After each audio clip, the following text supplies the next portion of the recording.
Olá, pessoal, sejam muito bem-vindos aqui à nossa live de O Leão, a Feiticeira e o Guarda-Roupa. Na verdade, não é live, né? Eu tô colocando esse vídeo aqui no formato de estreia. Então, vocês estão aí comigo agora no chat, a gente tá conversando aí pelo chat, mas por causa dos meus problemas técnicos aqui, que tá demorando um pouquinho mais para resolver, eu vou ter que comprar alguns equipamentos, já tô esperando chegar algumas coisas. Enfim, ossos do ofício, né? Mas eu preferi fazer aqui por estreia para não termos problemas dessa vez. Aí no próximo livro eu vejo se já dá para fazer a live normalzinha. Mas é como se fosse uma live, a gente está aí no chat conversando, né? Então sejam muito bem-vindos aqui para a gente conversar sobre O Leão, a Feiticeira e Guarda-Roupa, segundo livro das Crônicas de Nárnia, que a gente leu agora no mês de outubro. Vou pedir para vocês que estão aí no chat para, na hora de fazerem os comentários, não falarem nada dos próximos livros, porque tem muita gente que está lendo Nárnia aqui comigo pela primeira vez. Então, eu não quero estragar as surpresas para quem ainda não leu a história toda. Então, quem já leu, vamos segurar aí, vamos falar só sobre o que aconteceu em O Sobrinho do Mago, que a gente já leu, né? Já tem o vídeo salvo aqui. E sobre o que aconteceu aqui em O Leão, a Feiticeira e o Guarda-Roupa. Não falem nada que vai acontecer mais pra frente. Combinado? Antes também de começar a falar sobre esse livro, eu quero lembrar vocês que a gente tem aqui no canal a área de membros, que é onde a gente faz as nossas leituras coletivas. Nárnia é uma leitura coletiva extra, que eu tô fazendo aqui aberta, né, pública para todo mundo, mas nós temos a nossa área aqui no canal dedicada às nossas leituras coletivas, onde a gente lê um livro todo mês e no final do mês a gente debate aquele livro ali. O livro de outubro é aqui, na verdade foi, né, O Médico e o Monstro. Agora outubro já tá acabando. Na quinta-feira, dia 30 agora, vai ser o que seria a live também de O Médico e o Monstro, mas vai acabar saindo como vídeo de estreia, assim como esse daqui, por causa desses problemas, eu não quero arriscar. Eu acho que já até daria para fazer, mas eu não quero arriscar, eu quero que esteja tudo redondinho, porque senão vocês sabem como é que eu fico pra morrer quando dá errado, né, a live. Então eu vou liberar também no formato de estreia, também vou estar no chat conversando com vocês. Dia 30, quinta-feira, vamos conversar sobre O Médico e o Monstro. E aí, a nossa leitura de novembro, vocês escolheram As Brasas. Estou muito ansiosa, porque já me falaram maravilhas desse livro aqui, então tô tentando controlar as expectativas, porque a gente sabe que esse negócio de expectativa se deixa muito alta, é perigoso.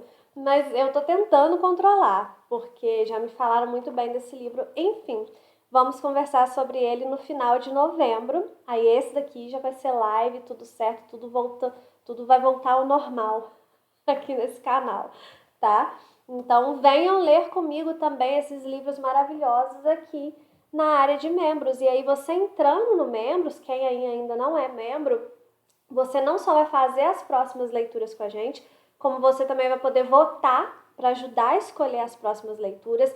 Dia 1º de novembro eu abro a votação para a leitura de dezembro, então se você entrar agora, você já vai poder ajudar, né, votar para escolher a leitura de dezembro. E aí você também vai ter acesso a tudo que já foi postado no Membros.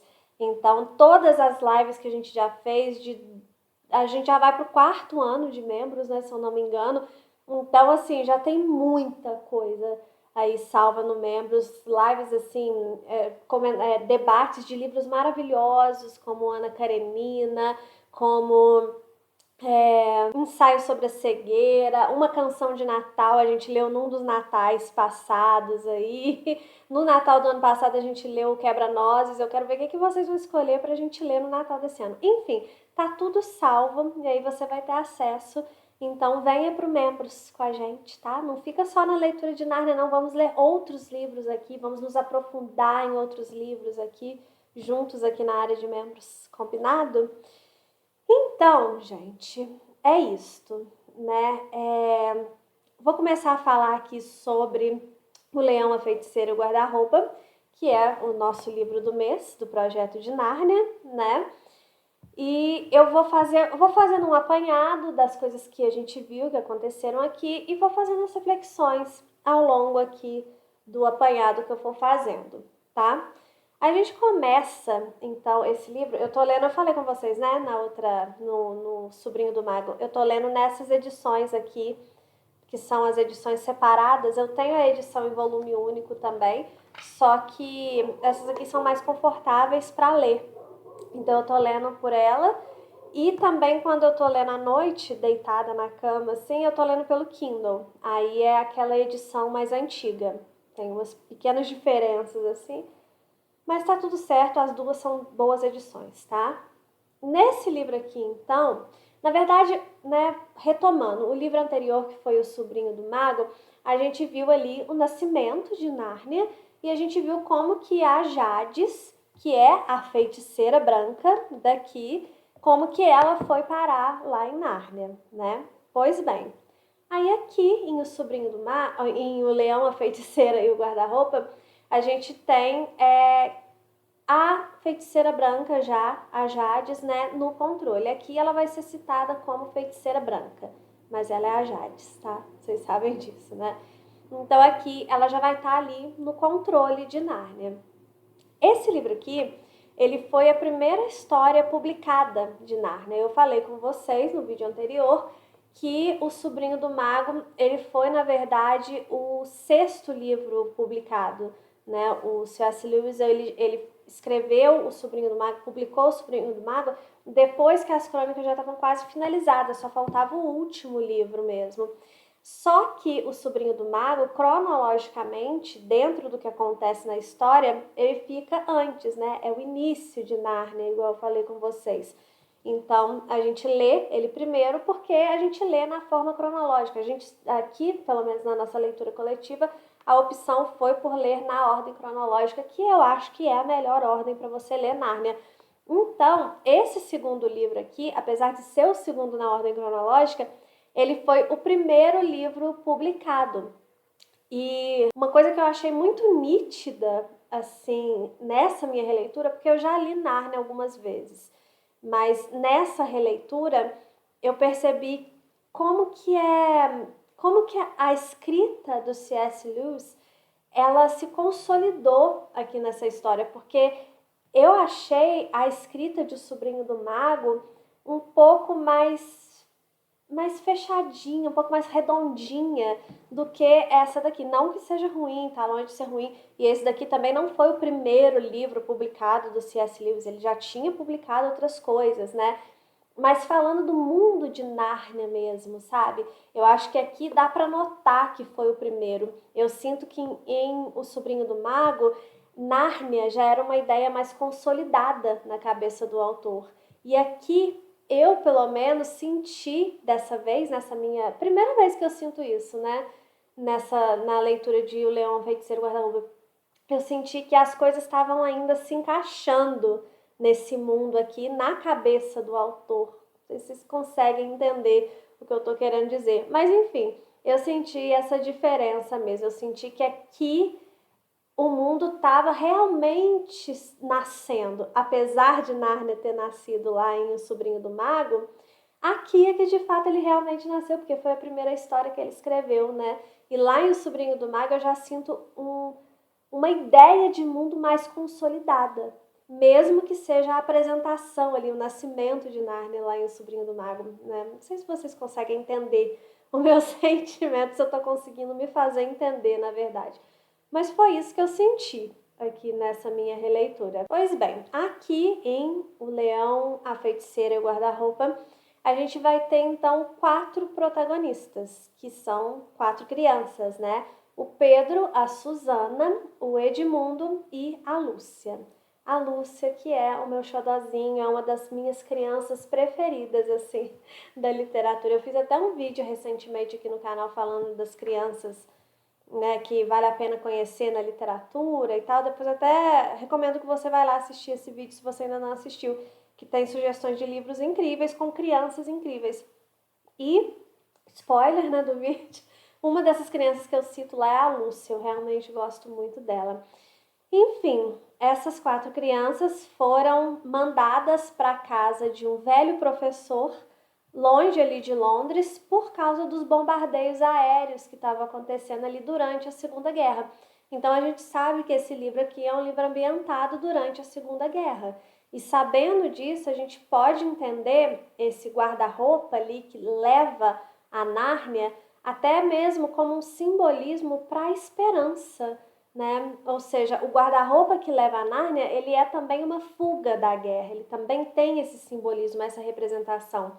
É uma metáfora para a busca de refúgio num mundo onde o bem ainda pode triunfar, porque existe essa esperança de bem ainda lá em Nárnia. Eles vão fazer o bem voltar nessa história aqui, né? Já que, trazendo um contraponto para o mundo real ali da Segunda Guerra, as perspectivas ali eram bastante pessimistas naquele momento. Então, o guarda-roupa ele pode ser visto também como esse simbolismo, né, de levar as crianças para um lugar aonde ainda haja esperança. Enfim, eu acho interessante esses simbolismos assim da história do C.S. Lewis. E uma curiosidade é que, de fato, milhões de crianças tiveram que ser evacuadas ali durante a Segunda Guerra.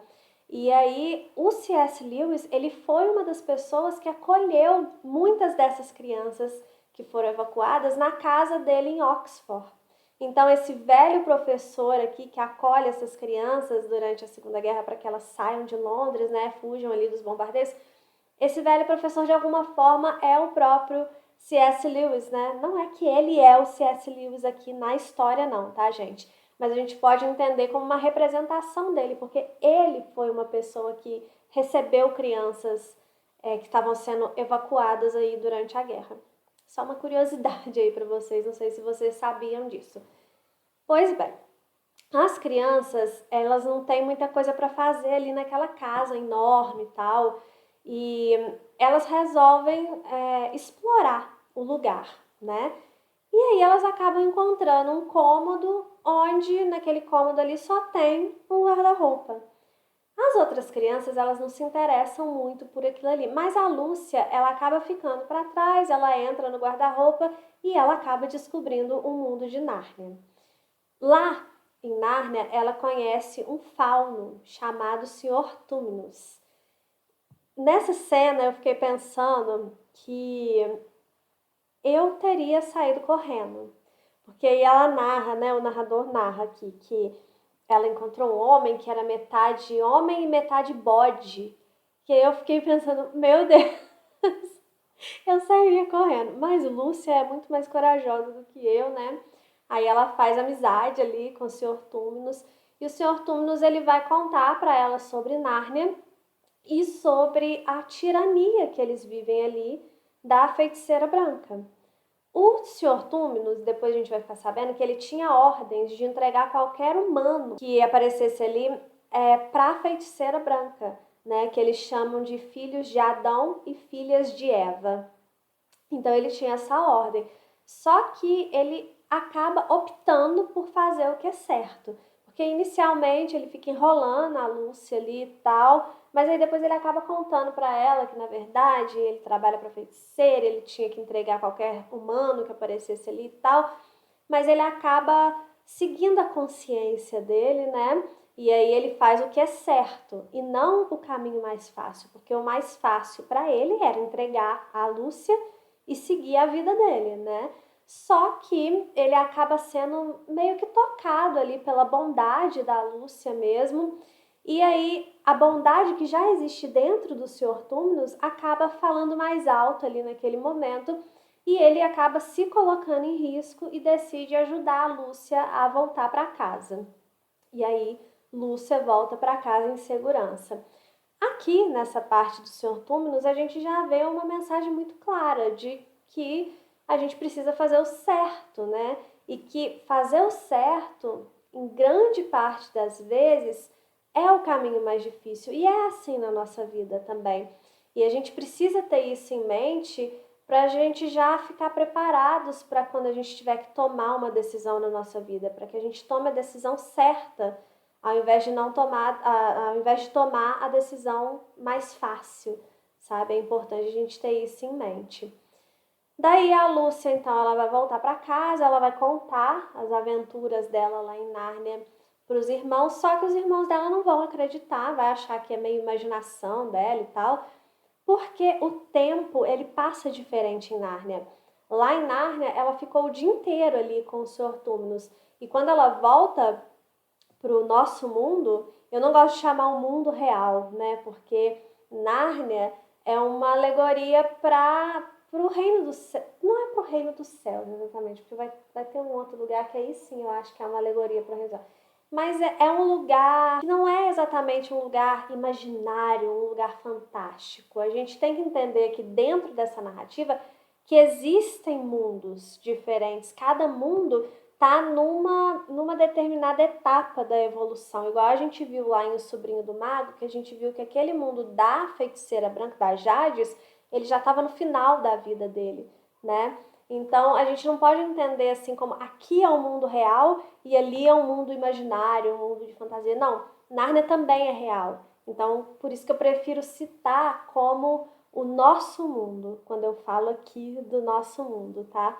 Mas, enfim, o tempo passa diferente lá em Nárnia e aqui no nosso mundo. Então, enquanto lá passou o dia inteiro, aqui passaram-se poucos minutos. Então, quando a Lúcia conta para os irmãos as aventuras e tal, que ela ficou lá, eles falam, não, você acabou de sair, de entrar no quarto e já saiu, sabe? Não, né? Enfim, a Lúcia, ela acaba acreditando que foi imaginação dela. Ela fica naquela assim, gente, mas não é possível, tal.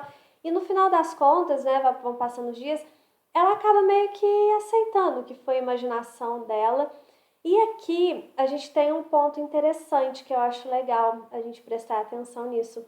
Porque quantas vezes, assim como a Lúcia, a gente não abre mão daquilo que a gente acredita, ou dos nossos valores, dos nossos sonhos, sabe? Porque outras pessoas não conseguem enxergar aquilo ali da mesma forma que a gente. Então a gente abre mão da forma como a gente enxerga o mundo para enxergar o mundo da forma como outras pessoas dizem ser o certo, sabe? E aí, pra gente se encaixar nesse mundo e pra gente ser aceito, às vezes a gente acaba abrindo mão daquilo que a gente acredita. E quando a gente faz isso, a gente acaba deixando uma parte muito importante de nós para trás. E assim a gente vai perdendo a esperança, a gente vai perdendo o brilho de viver, porque a gente vai deixando partes de nós para trás, a gente vai se anulando para a gente caber na realidade de outras pessoas, né? Na visão de outras pessoas, né? Porque a gente passa a viver uma realidade que não é a nossa, mas sim a realidade que é esperada que a gente esteja nela, aquela realidade que a gente teve que se espremer para caber nela, sabe? Para se encaixar na realidade que é do outro, na verdade, não é a nossa realidade. E é muito fácil até encontrar um exemplo disso hoje em dia, né? Para ficar mais claro o que eu estou querendo dizer para vocês, que eu acho que isso é um grande é um problema de todos os tempos, eu acho, né? Tanto que tem muitas obras que discutem isso. Mas eu acho que é muito latente, assim, no nosso tempo. Porque pensa aí, quantas vezes nesse mundo de internet, que todo mundo tem muito acesso uns aos outros, né? Assim, antigamente a gente tinha muito acesso às pessoas ao nosso redor mesmo, né? Da nossa vida, assim, cotidiana, nossa vida ao vivo. Hoje em dia a gente conhece pessoas e de outros lugares, igual aqui, eu tô conversando com vocês, cada um num lugar do mundo, né? É só do Brasil, né? E a gente tem proximidade, eu tenho muita proximidade com muitos de vocês, mesmo a gente morando tão longe, mesmo a gente nunca tendo se visto pessoalmente, né? E tem pessoas que eu nunca vi pessoalmente que eu considero meus amigos de fato e que é aqui pela internet. A minha opinião, a minha voz, ela pode alcançar lugares que antigamente não era possível isso, né? E isso acaba trazendo uma coisa que é o nosso medo, às vezes, de expor essa nossa opinião.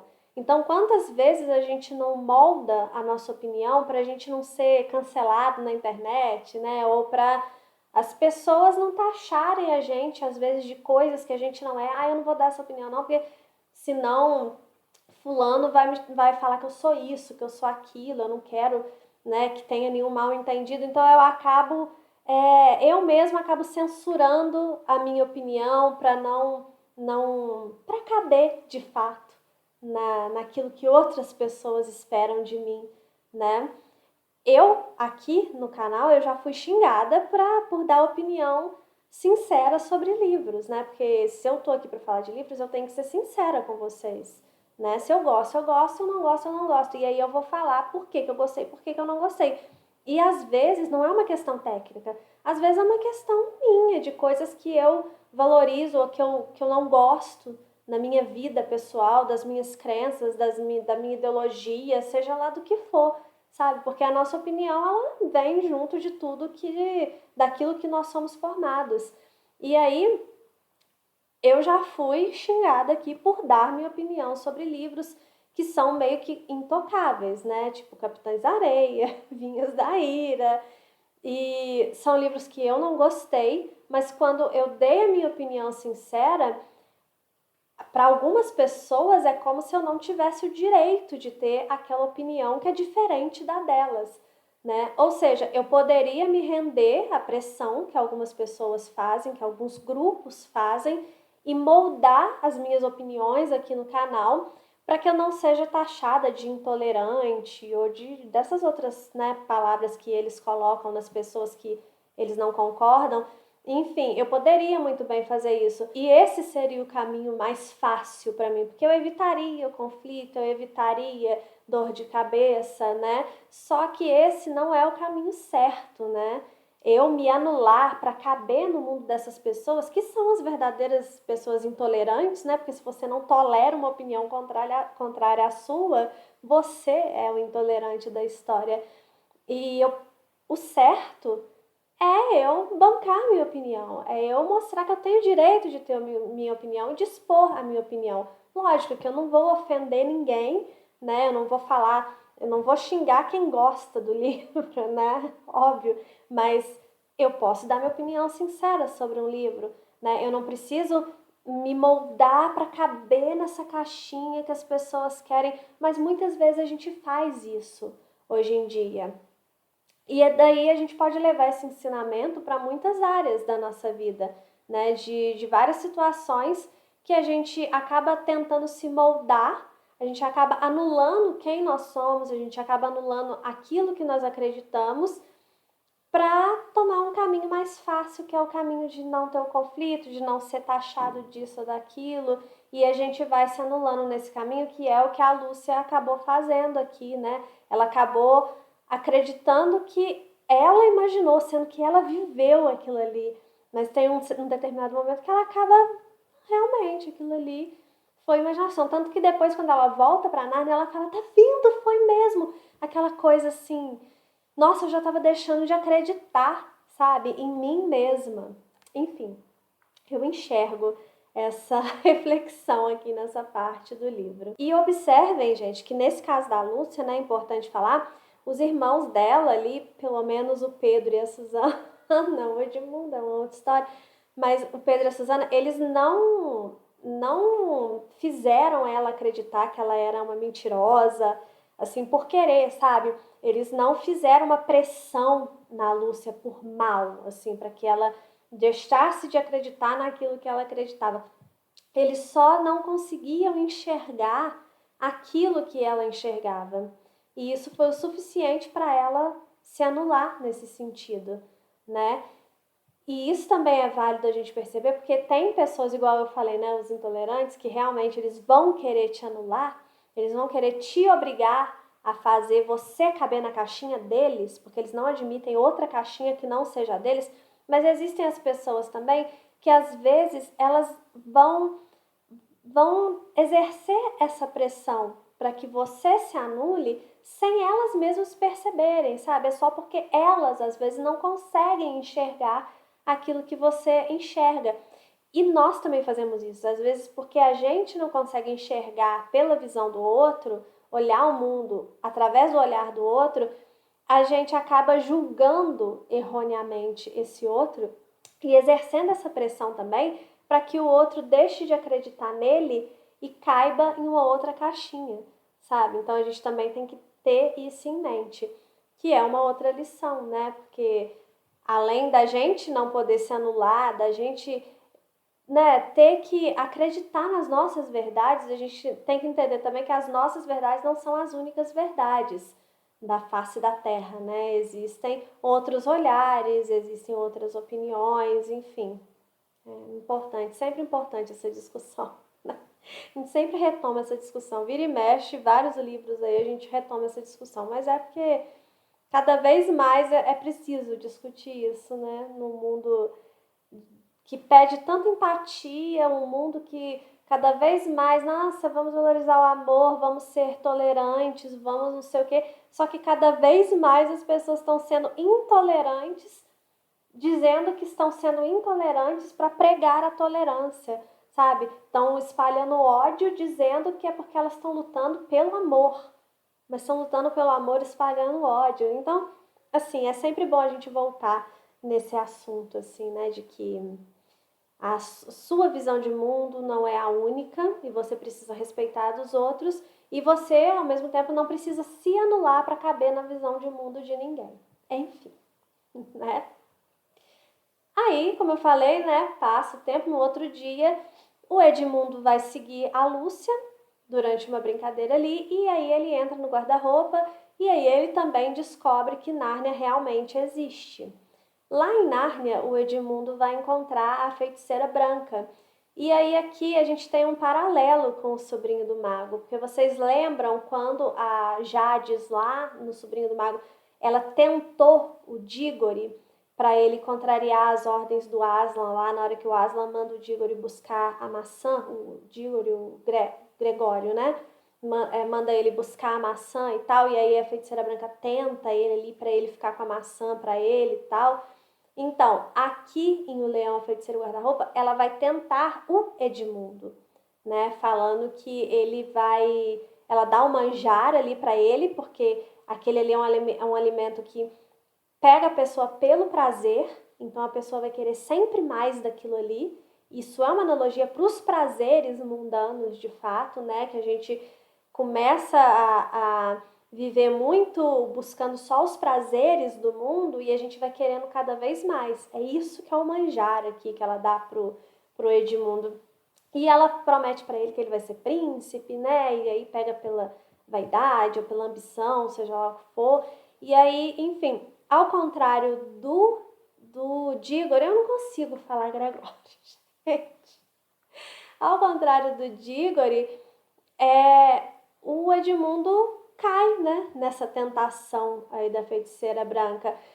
O Dígore, porque ele resistiu, a gente viu que ele acabou tendo a verdadeira recompensa no final, né? Porque ele escolheu fazer o certo e não o que era mais fácil. Então, no final lá de O Sobrinho do Mago, a gente vê que ele tem a recompensa que é a salvação, a cura da mãe dele.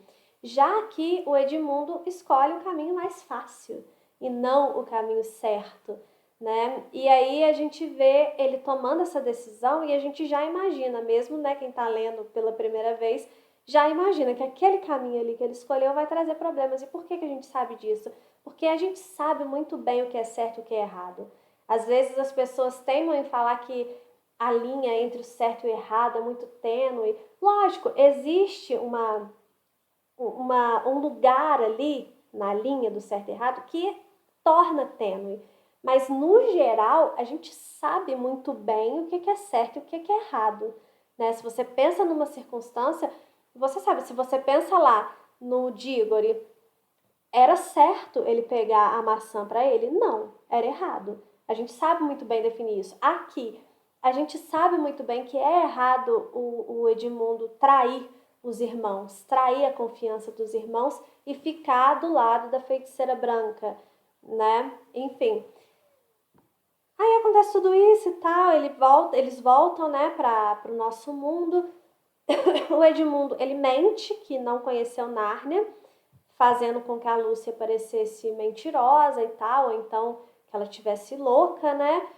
Mas aí, no outro dia, os quatro acabam indo juntos lá para Nárnia, e aí eles descobrem que, na verdade, tudo foi verdade da Lúcia, né? Que quem mentiu foi o Edmundo e tal. E lá em Nárnia eles descobrem que o Senhor Túmino está preso. É o Fauno lá, né, que conversou com a Lúcia e tal na primeira vez que ela foi em Nárnia. Aí, ok. Eles vão decidir procurar o Senhor Túminos. porque a Lúcia fala, mas ele foi preso por minha causa, né? Então a gente tem que ajudá-lo e tal. E aí eles vão ajudar, né? Vão procurar o Sr. Túmulos. O Edmundo, ele tem outros motivos para ficar ali em Nárnia, né? Que enquanto os outros 3 irmãos eles têm motivos mais puros, o Edmundo ele está contaminado, porque ele foi tentado pela figura do mal ali, que é a feiticeira branca, e ele se dobrou àquela tentação, né? Enfim. E aí eles vão encontrar no caminho ali o Senhor Castor. O Senhor Castor vai levar ele para a casa deles, eles vão conhecer a Senhora Castor também. E o Senhor Castor ele vai falar para eles sobre Aslan, vai contar sobre Aslan e sobre a profecia que diz que quando 2 filhos de Adão e 2 filhas de Eva se sentarem no trono lá nos tronos de pedra em Cair Paravel, que aí vai ser o fim do reinado da feiticeira branca e mais, vai ser o fim da vida da feiticeira branca. Né? Então, por isso que a feiticeira branca está atrás dos humanos, né? Por isso que ela está mandando as pessoas igual o Sr. Túminos entregarem os humanos para ela, porque ela não quer que essa profecia se cumpra. E aí o Sr. Castor e a Senhora Castor, eles vão se preparar ali para levar as crianças ao encontro do Aslan, porque eles falam com eles assim, na verdade a gente tem que achar o Aslan, porque não adianta a gente procurar o Sr. Túmulos, a gente não vai poder fazer nada contra a feiticeira branca. Quem pode fazer alguma coisa contra ela é o Aslan. Então a gente precisa achar o Aslan, porque achando o Aslan, aí sim a gente vai salvar o Sr. Túmulos e vai salvar a Nárnia, né? Desse inverno eterno que é muito dito aqui, né? É uma coisa que é muito central, que Nárnia, agora ali com a feiticeira branca, é sempre inverno e nunca é Natal, né?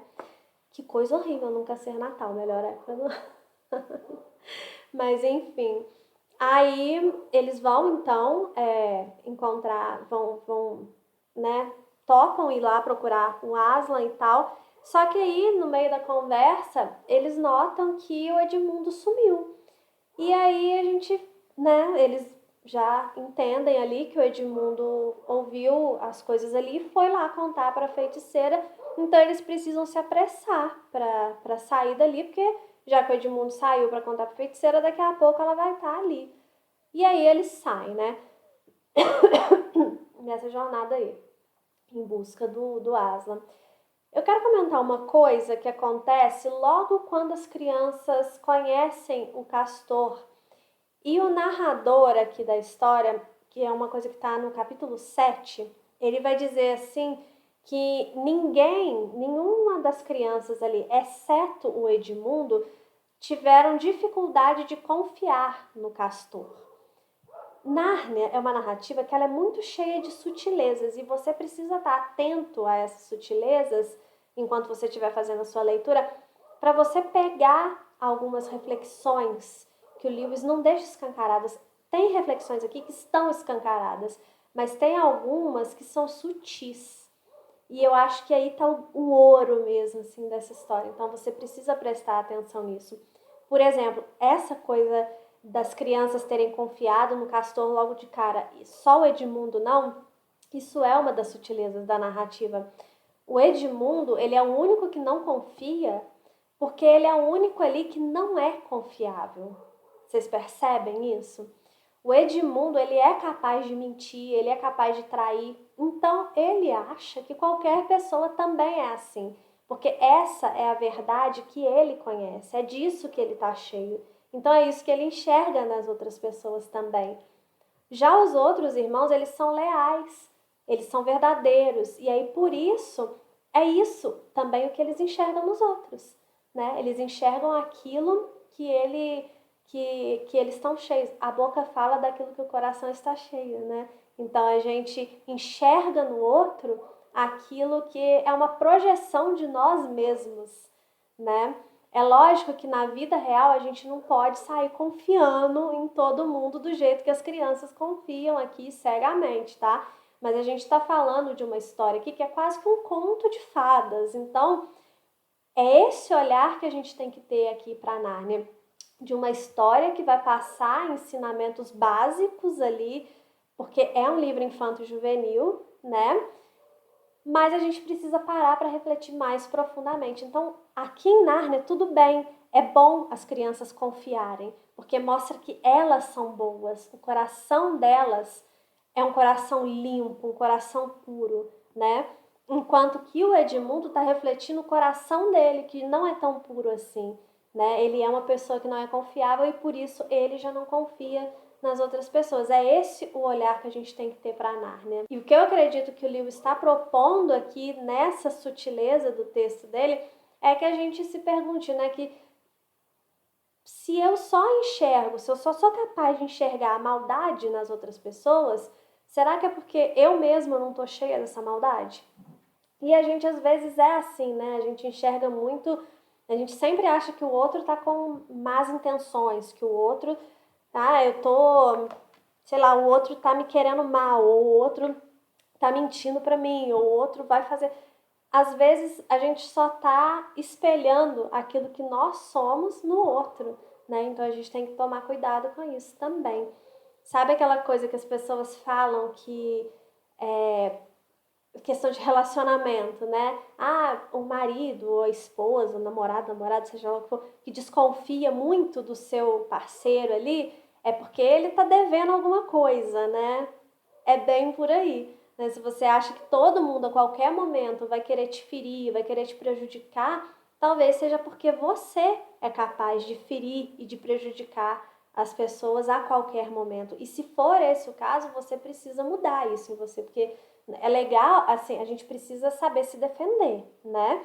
Mas não é legal nós sermos pessoas hostis, pessoas que a qualquer momento está disposta a ferir ou machucar outras pessoas, assim, de graça, sabe? Isso não é legal.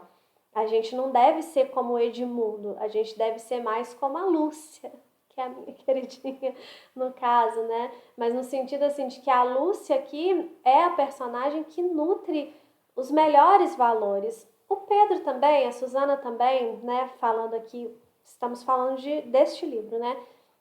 Eles também, mas aqui a Lúcia é o grande exemplo de bondade, né? Ela nutre bons valores e ela age de acordo com esses valores, independente de como as outras pessoas ajam com ela, né? Ela sempre dá o cesto de flores. Não sei se eu já contei essa história em algum lugar, mas enfim, que tem uma história, né? Que tinham dois vizinhos que eles não se davam muito bem e aí um desses vizinhos foi lá e deu uma cesta cheia de cocô pro outro.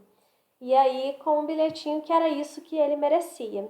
Esse vizinho que recebeu a cesta suja pegou uma cesta e mandou de volta com outro presente para esse vizinho que enviou a cesta de cocô, com um bilhete falando assim: cada um dá o que tem. E aí a cesta que ele deu estava cheia de flores. E a gente precisa ser esse vizinho que dá flores, né? Por mais que o outro tenha feito mal pra gente, a gente não pode deixar se contaminar pelo mal do outro. A Lúcia é essa representação, né? E o Edmundo é bem o contrário disso.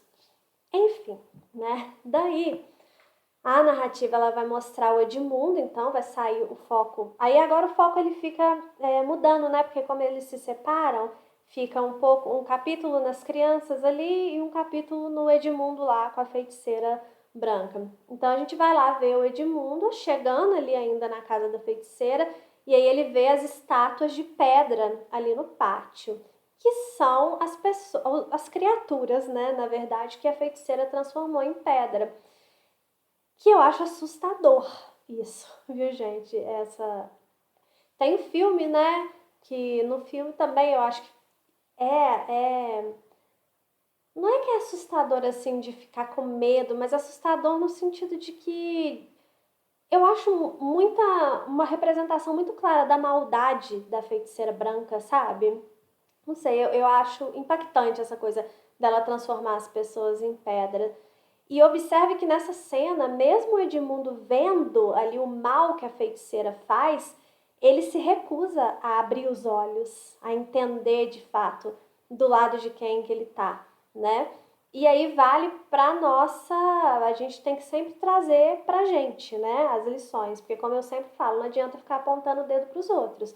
Você pode fazer por você. Então você tem que tirar as reflexões para você melhorar a sua vida. Enfim, E às vezes nós também estamos vendo o mal diante de nós, e assim como o Edmundo, a gente também finge que não está enxergando esse mal. E quando que isso acontece? Quando a gente justifica atitudes erradas nossas, normalmente nos vitimizando, né, tentando fazer parecer que a gente não tinha outra saída, ou que foi o outro que nos levou para aquilo ali, enfim, mas há sempre outra saída. E no final das contas a escolha é sempre nossa. Por mais difícil que seja uma escolha, sempre há uma escolha que tem que ser feita na nossa vida. A vida é feita de escolhas, né? Então, sempre vai acontecer, sempre a gente vai ter que fazer uma escolha, por mais difícil que seja assim as opções, né? Mas sempre há uma escolha. E quando a gente fica justificando as coisas erradas que a gente faz, a gente está ignorando o mal de forma consciente. E aí a gente está permitindo que o mal entre na nossa vida, né? Aí, depois a narrativa volta lá para os outros irmãos que estão com o Castor e a gente vê que o poder da feiticeira está enfraquecendo. E o primeiro sinal disso vai ser a volta do Papai Noel. Porque, como eu falei, né, a Nárnia é um lugar ali que naquele momento é sempre inverno e nunca é Natal. E isso era por causa do domínio da feiticeira branca. Então, agora a gente já tem o Natal de volta, simbolizado ali pela figura do Papai Noel. E aos poucos a gente vai vendo a primavera surgindo. Isso mostra que o poder da feiticeira está diminuindo, porque Aslan está voltando, né? Nesse momento da volta do Papai Noel, a gente tem uma outra daquelas sutilezas que eu falei com vocês, que eu quero que vocês prestem atenção, que está no capítulo 10, isso, o narrador, ele vai falar que eu até salvei isso, eu até separei isso daqui para ler para vocês. Espera aí, que eu vou achar aqui onde que tá, no capítulo 10, tá? Se vocês quiserem acompanhar aí, aproveita esse tempo para achar aqui, que vai falar o seguinte: e Lúcia sentiu correr através dela aquele profundo frêmito de contentamento que só se tem quando se está solene e quieto. Isso aqui, gente, é a narrativa falando pra gente da importância da contemplação. Hoje em dia é muito raro, né, quem não tem uma vida atribulada, e mesmo quem não tem uma vida super atribulada, está muito exposto às várias distrações, né, que nos afastam dessa contemplação. Só que esses momentos que a gente para ficar sozinhos ali com os nossos pensamentos, eles são momentos muito importantes, seja para a gente conseguir enxergar a beleza no mundo, seja para a gente refletir sobre nós mesmos, seja para a gente acalmar o espírito, simplesmente, sabe? Se a gente não se dá o direito de fazer essas pequenas pausas, a gente só vai ver o que é mais superficial no mundo, porque para ver aquilo que é profundo, a gente precisa parar, prestar atenção, contemplar, né? E aí, imagina, eu sempre que eu penso em contemplação assim, eu penso no mar, porque é a coisa assim da natureza que eu acho mais lindo, assim, misterioso. Eu adoro olhar o mar, né? Eu gosto de frio, mas eu adoro olhar o mar. E aí eu fico pensando, imagina que tristeza você ir para a praia e aí você só ficar ali preocupado com o bronze, preocupado com a cervejinha que você vai tomar, com a paquera ali para quem é solteiro, né? E você não para minutinhos que seja para você contemplar o mar, para você olhar ali o que está na sua frente e perceber a beleza daquilo e pensar no mistério da criação, sabe? Em tudo que está representado ali por aquela força da natureza ali, que é o mar, aquela coisa linda e aquela coisa que chega a ser até assustadora, né? Até mesmo por causa desse mistério que envolve o mar. Imagina que triste você nunca ter essa experiência na vida. Se vocês nunca tiveram essa experiência na vida, passem a contemplar. Eu falo do mar porque é o que me chama atenção, mas que seja, eu tenho aqui minha varanda do meu quarto, ela tem a vista para uma mata, né? E às vezes eu paro ali com café e fico olhando e olhando os passarinhos. Nossa, parece uma coisa muito viajada isso que eu tô falando, mas eu até me emociono porque é nisso que você para e você dá uma refrigerada na mente e você vê esses momentos assim de observação, que a gente para de contemplação, a gente pode deixar o nosso pensamento devagar, sabe? Para a gente perceber, às vezes, até o quão pequenos e frágeis nós somos e quão egoísta é a gente pensar que a gente tem maravilhas como essas no mundo, como a natureza, como os animais, como, sei lá, né, que seja um quadro, que seja, né, não precisa nem ser nada assim natural, assim, mas quão egoístas nós somos da gente não ter nem a mínima disposição de parar para contemplar a beleza mesmo no mundo, né? Essa beleza que está à nossa disposição e a gente ignora ela. Eu acho isso muito triste. Eu acho muito importante esses momentos de contemplação. Tanto porque se você não para enxergar essa beleza do mundo, a gente acaba olhando só para a feiura, porque a feiura chama atenção, né? As notícias ruins, né? Os problemas, crises e não sei o quê. Então a gente vai se a gente não para olhar a beleza é silenciosa, né? A feiura não, a feiura é escandalosa. Então se a gente não para olhar a beleza no mundo, a gente vai olhar só para a feiura. E aí isso vai minando a nossa esperança, isso vai minando até a nossa disposição de viver, a nossa disposição de sermos melhores, sabe? Porque se a gente só vê o lado feio do mundo, a gente vai ficando cada vez mais pessimistas. Então a contemplação ela é necessária também para que a gente acredite no bem, acredite que há algo belo. Porque sim, o bem, ele é representado pela beleza, né? Pelo belo. E é lógico que eu não estou falando de beleza no sentido de juízo de valor de aparência física de ninguém, não, tá, gente? Eu tô falando da beleza daquilo que gera encantamento, daquilo que inspira, daquilo que alegra, né? É disso. E a gente só consegue ser tocado pela verdadeira beleza quando a gente para contemplar. E é desse sentimento que eu acho que a narrativa tá falando nesse trecho aqui. Foi esse sentimento de contemplação que a Lúcia sentiu aqui nesse momento, né? Quando ela parou para de fato sentir aquilo ali que estava acontecendo. Eu acho que é isso. Falta na nossa vida a gente parar para sentir aquilo que está acontecendo com a gente, né? Enfim. Papai Noel, né? Voltando, se deixar eu começo. O Papai Noel, ele distribui, então, uns presentes ali. Vocês concordam comigo da contemplação? Me fala aí no chat, quero saber, tá? Eu gosto de fazer o ao vivo mesmo, porque aí nessa hora eu ia parar, eu ia ler os comentários, porque aí eu vou vendo se eu tô viajando demais ou se vocês estão acompanhando. Eu espero que vocês estejam acompanhando, tá? Aí, enfim, o Papai Noel, né? Ele distribui presentes ali para as crianças, então ele dá um escudo e uma espada pro Pedro. Ele dá um arco e uma aljava cheia de flechas para Susana e uma trombeta também de marfim. E para Lúcia, ele dá uma garrafinha com um líquido curativo, né? Que mais para frente ela vai usar lá no Edmundo, e dá um punhal também para ela. Depois que eu li essa parte, eu pensei que quem já leu aí Harry Potter, né, tem um momento lá em Relíquias da Morte que o Harry, o Rony e a Hermione, eles recebem uns presentes ali, deixados pelo Dumbledore, né? Vou fazer só esse comentário para não dar spoiler para quem não leu, mas se você já leu, você sabe, né?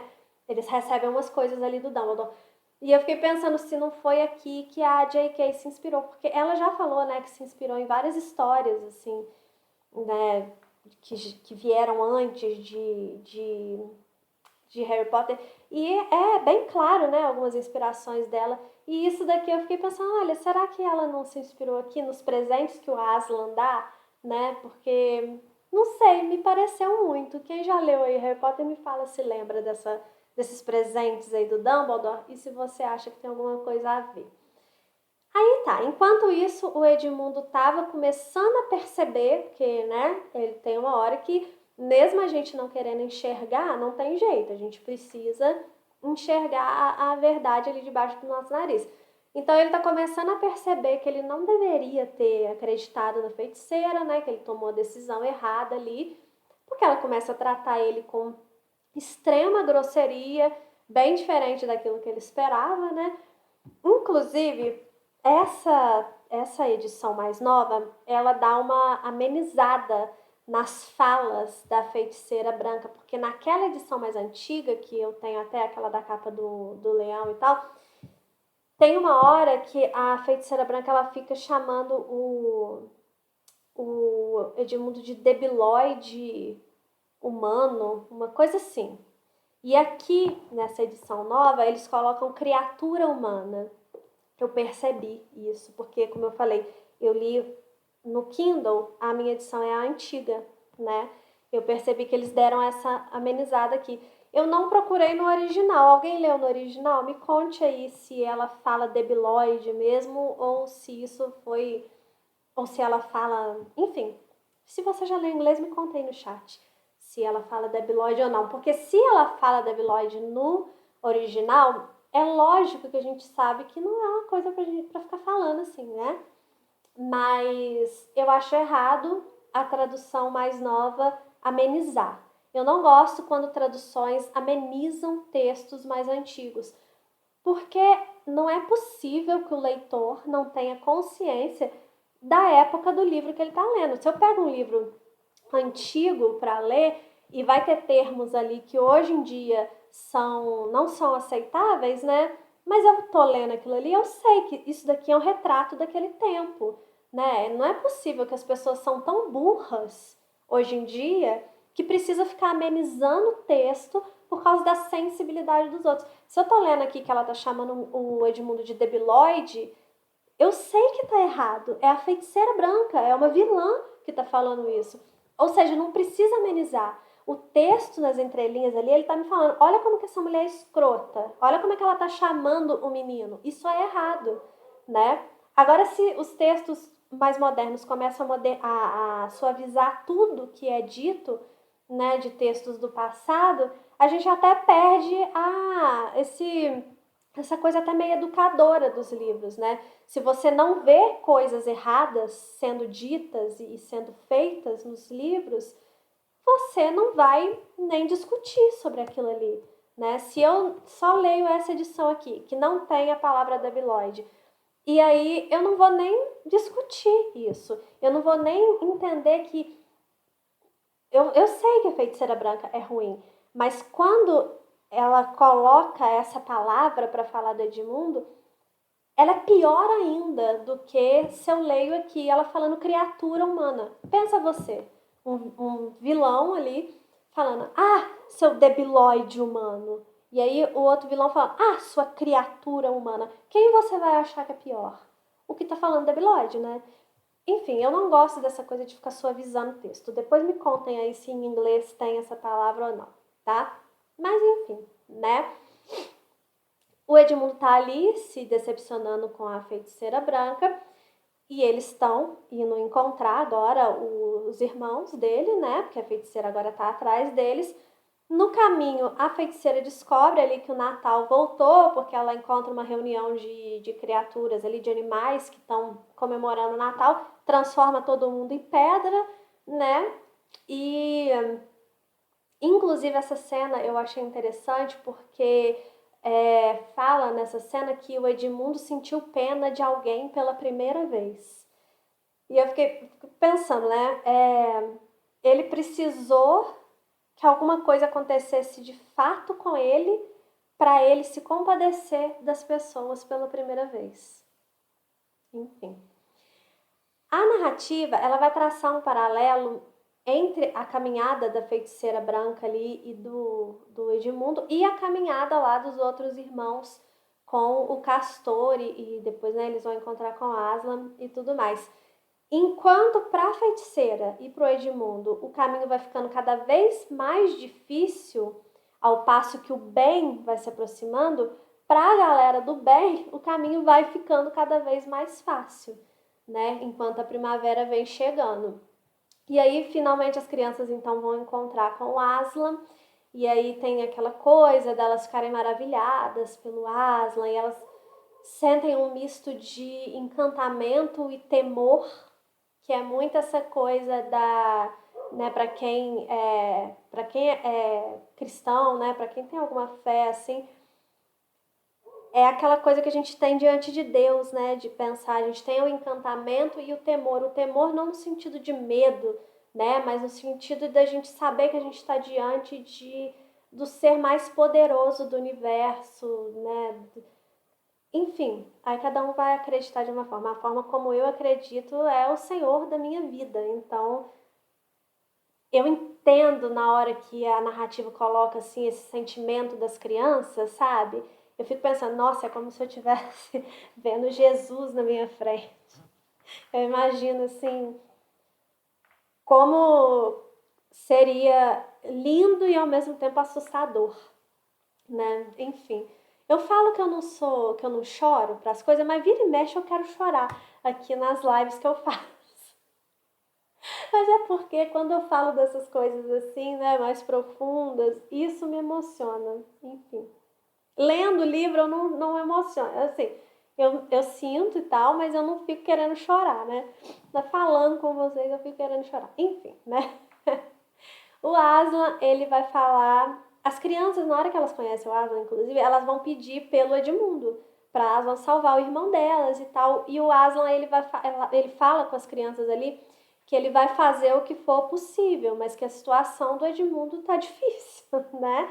E isso claramente é um recado para a gente pensar sobre nós mesmos, porque a gente sempre vai colher as consequências das nossas escolhas e às vezes é aquela coisa que eu falei de abrir o caminho para o mal na sua vida, e a gente vai abrindo tanto espaço para o mal na nossa vida, a ponto de chegar um momento que é difícil a gente retomar para o caminho do bem, sabe? Chega um momento que a gente foi abrindo pequenos espaços, e o mal foi dominando, e o resultado pode ser a nossa condenação eterna.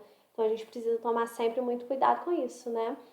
E aí, logo em seguida, vai vir uma cena que completa essa mensagem, que vai ser a cena da primeira batalha do Pedro, onde no final o Aslan fala para ele, né, que ele precisa lembrar sempre de limpar a espada, sempre que terminar uma batalha.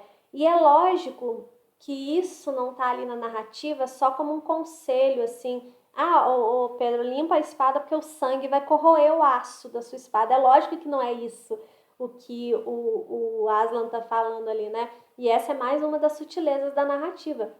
O Aslan aqui, ele usa essa coisa de limpar o aço da espada para falar para a gente limpar, lembrar da gente limpar a nossa alma. Ele está dizendo para o Pedro ali que mesmo quando a luta é justa, porque a luta do Pedro ele foi justa, mas mesmo assim aquele sangue que foi derramado mancha o espírito da pessoa que está combatendo. E o que isso significa para a gente, né? Para a gente pegar para nossa vida? Significa que agir pelo bem não nos isenta da gente refletir sobre o peso daquilo que a gente faz, mesmo que a gente tenha feito pelo bem, né? Então, limpar a espada aqui é uma forma da narrativa dizer pra gente que a gente nunca pode se alegrar pela dor do outro, mesmo que esse outro esteja pagando por uma dor que ele próprio causou a outra pessoa. Mesmo que essa dor a gente tenha causado sem querer, mesmo que essa dor a gente só tenha se defendido e para se defender a gente causou dor no outro.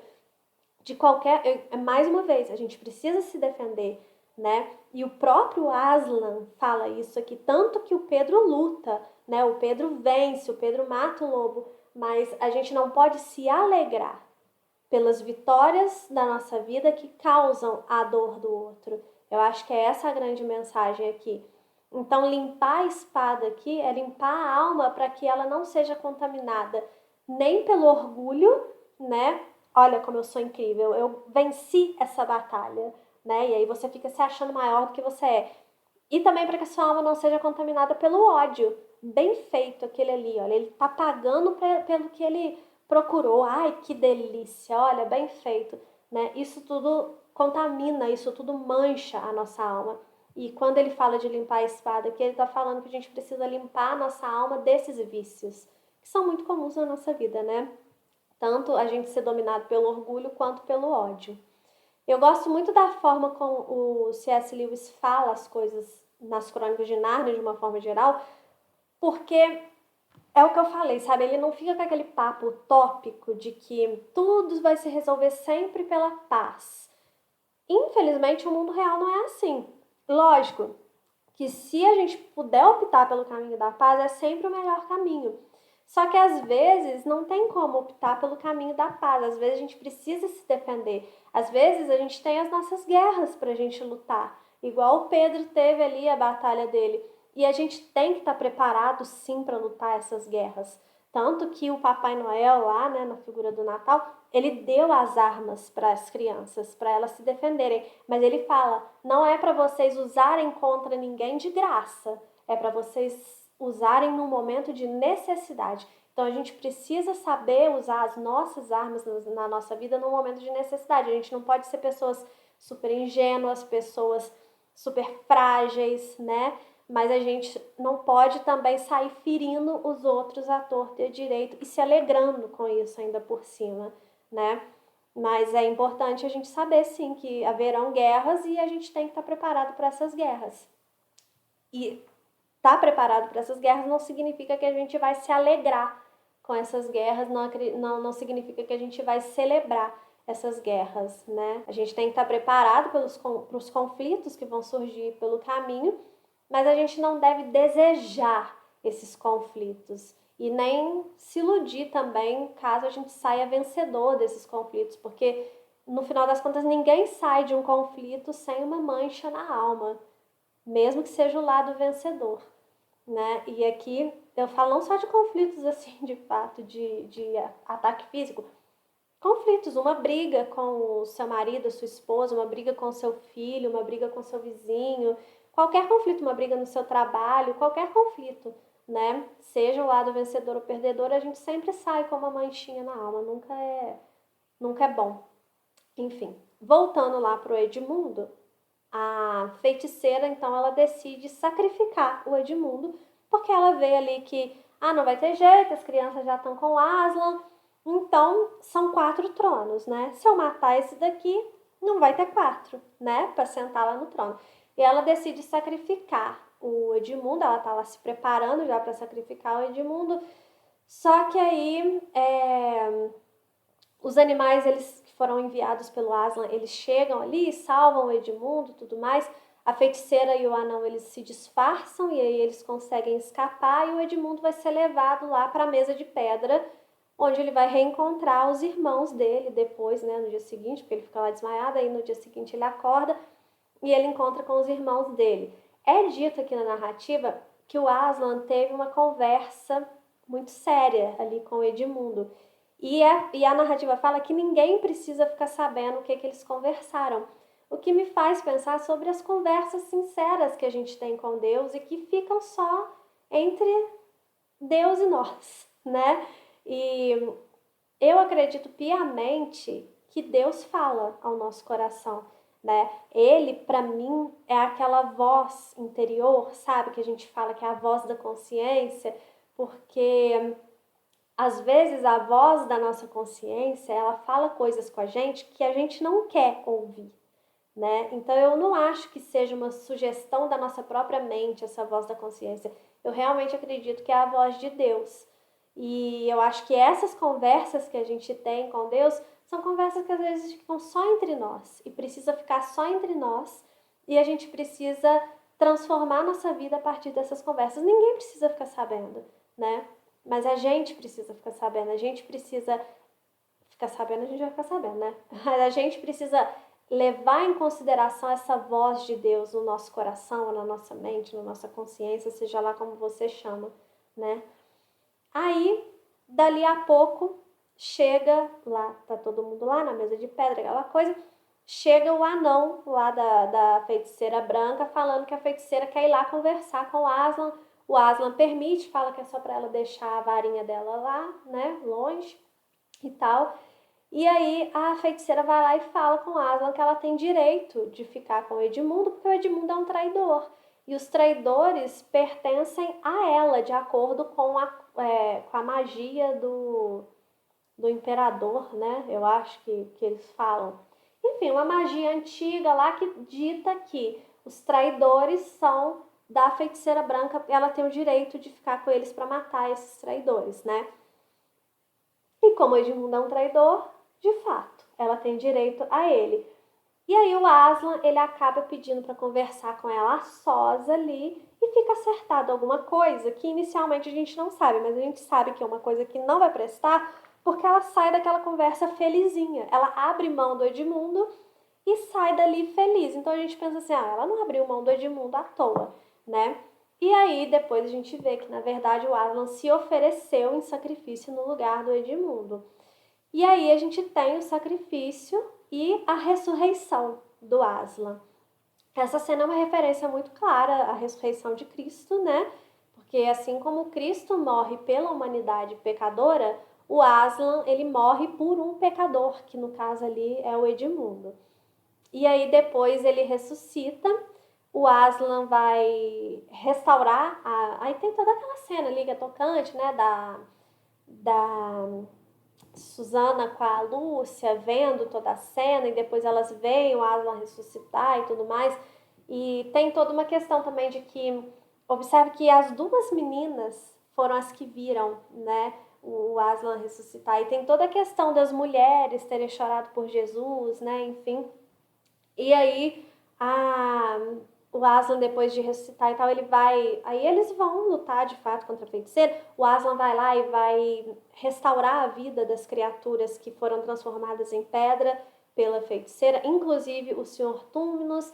Aí vai ter a batalha final contra a feiticeira. O exército do Aslan vai derrotar o exército da feiticeira. E o Edmundo acaba tendo um papel muito importante nessa batalha. E esse papel que ele vai exercer vai mostrar o verdadeiro arrependimento dele pelos atos dele. Aí, enfim, os feridos vão ser tratados, inclusive o Edmundo, né, que a Lúcia usa aquele líquidozinho que ela ganhou nele, em outras pessoas e tal.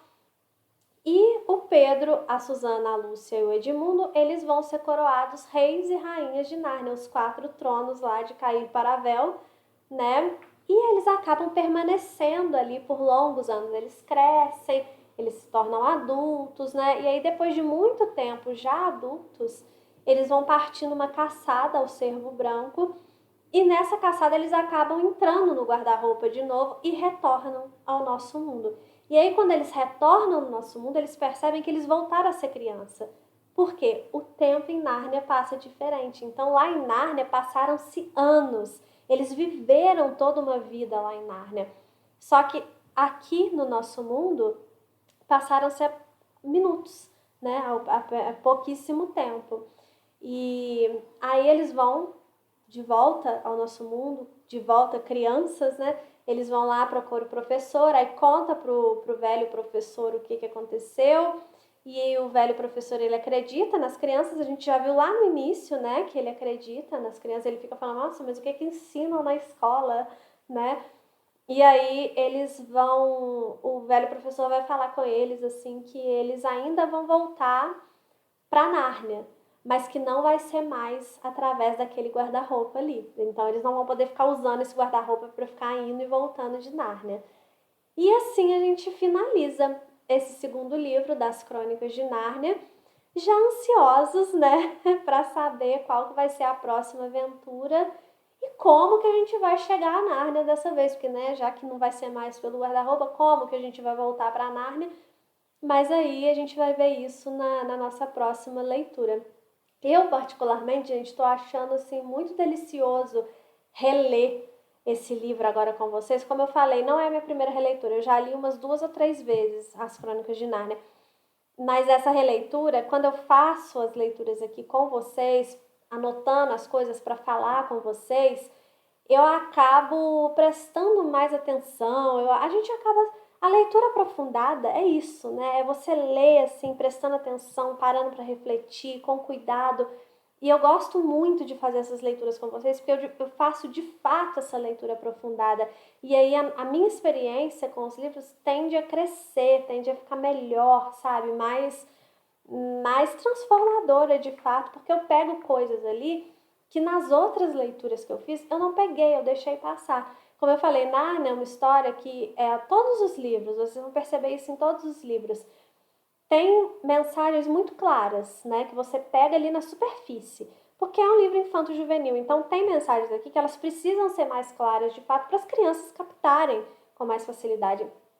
Mas tem também mensagens que são mais profundas, são mais sutis, igual eu falei, e aí você precisa, né, procurar um pouco mais, prestar mais atenção, e aí vem ainda mais transformações para a nossa vida a partir dessas mensagens. E tá sendo esse tipo de releitura para mim, a de Nárnia, e poder ainda trazer aqui meus comentários, né? Tá sendo muito bom de fato. Já é uma história que eu gosto muito, já é uma história que é muito importante para mim já há muito tempo, desde que eu li a primeira vez Nárnia, sempre foi muito importante para mim. Como eu falei, eu sou cristã, então eu faço essa ligação com a Bíblia, eu faço essa ligação com as coisas de Deus, com as coisas que eu acredito, né, da minha fé. Então sempre foi, desde a primeira vez, sempre foi uma leitura importante para mim, mas agora, além de importante, está sendo de fato muito prazerosa, porque eu estou conseguindo, inclusive, trazer um pouco dessas mensagens aqui para a internet, né, para falar sobre essas mensagens, que como eu falei lá quando a gente conversou sobre o Sobrinho do Mago, apesar de ser uma literatura que é considerada uma literatura cristã, ela tem mensagens que não são só para os cristãos, elas são mensagens de bem, elas são mensagens de você fazer o certo, de você tomar caminhos bons na sua vida, e você não precisa ser cristão para você querer isso, né? Você pode ser ateu, você vai querer tomar o caminho certo na sua vida, você vai querer ter uma vida digna, uma vida valorosa, né? Porque eu acredito que o ser humano ele foi feito para o bem. Embora a gente se desvie do caminho do bem, muitos de nós desvia muito do caminho do bem, mas eu acredito sim que nós fomos feitos para o bem e que se a gente tiver como foco o bem, a nossa vida é melhor, independente se você acredita num depois ou não, entendeu? Mesmo que você acredite só aqui vai ser melhor, né? E se você acredita num depois, como eu acredito, aí fica ainda mais importante, eu acho, porque aí você ainda tem, né, em vista, assim, o que vai acontecer depois, né? Enfim, gosto muito de Nárnia, tô gostando muito da releitura e tô gostando muito de poder conversar sobre esse livro com vocês aqui. Nossa próxima leitura, então, de Nárnia é O Cavalo e Seu Menino, é o terceiro livro, né, das Crônicas de Nárnia.